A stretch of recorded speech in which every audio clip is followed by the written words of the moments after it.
$৫,৬০০ থেকে সরাসরি ধস। সোনার বাজারে গত এক বছরে জয় জয়কার কি তবে শেষ? মাত্র কয়েক সপ্তাহেই সোনা হারিয়েছে তার মূল্যের 20% বা প্রায় $1,300। আপনি কি ভাবছেন এখনই কি সোনা কেনার সেরা সময়, নাকি সামনে অপেক্ষা করছে আরও বড় কোনো বিপদ? আজকের ভিডিওতে আমরা উন্মোচন করছি কেন সোনার বাজার এই ডেথ জোনে এসে দাঁড়িয়েছে। শেষ পর্যন্ত দেখুন, কারণ একটি ভুল সিদ্ধান্ত আপনার বিনিয়োগকে শূন্য করে দিতে পারে। 2025 সালের মার্চ থেকে শুরু হওয়া সোনার সেই ঐতিহাসিক ঊর্ধ্বমুখী প্রবণতা বা আপট্রেন্ড অবশেষে তাসের ঘরের মতো ভেঙে পড়েছে। $5,600 সর্বোচ্চ চূড়া ছোঁয়ার পর মার্কেট এখন রক্তাক্ত। বিনিয়োগকারীদের মনে এখন একটাই প্রশ্ন, এই পতন কি কেবল শুরু?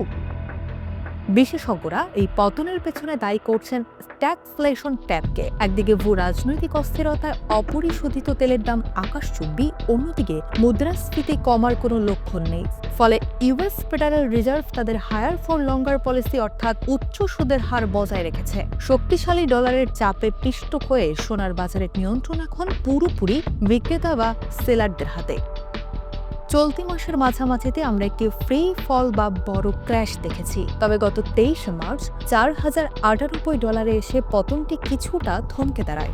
আজ 30 মার্চ 2026-এর বিশ্লেষণ বলছে মার্কেট এখন $4,450 থেকে $4,530 মধ্যে একটি কারেক্টিভ মুভমেন্ট করছে। কিন্তু সাবধান, এটি কি ঘুরে দাঁড়ানোর সংকেত, নাকি পরবর্তী পতনের আগের নীরবতা?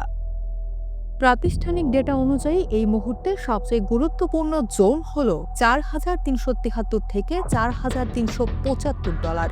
যদি সেলিং প্রেসার বা বিক্রির চাপ বাড়ে এবং মার্কেট এই লেভেলের নিচে চলে যায়, তবে সোনার পরবর্তী গন্তব্য হবে সরাসরি $4,100 থেকে $4,098 সেই পুরনো তলানিতে। ট্রেডিং এর একটি পুরনো প্রবাদ আছে, পতনশীল ছুরি ধরতে গেলে হাত কাটে। তাই এখনই তাড়াহুড়ো করে বড় ট্রেড নেবেন না। ধৈর্য ধরুন এবং 4,375 সাপোর্টটি পর্যবেক্ষণ করুন। 2. যদি দাম $4,100 থেকে $4,200 নামে, তবে খুব ছোট এন্ট্রি নিতে পারেন। 3. তবে দীর্ঘমেয়াদী বিনিয়োগের জন্য $3,800 থেকে $4,000 জোনটি হবে সেরা সুযোগ। মার্কেট কনসলিডেট না করা পর্যন্ত অপেক্ষা করাই এখন সবচেয়ে বুদ্ধিমানের কাজ। নিরাপদ থাকুন, সচেতনভাবে ট্রেড করুন।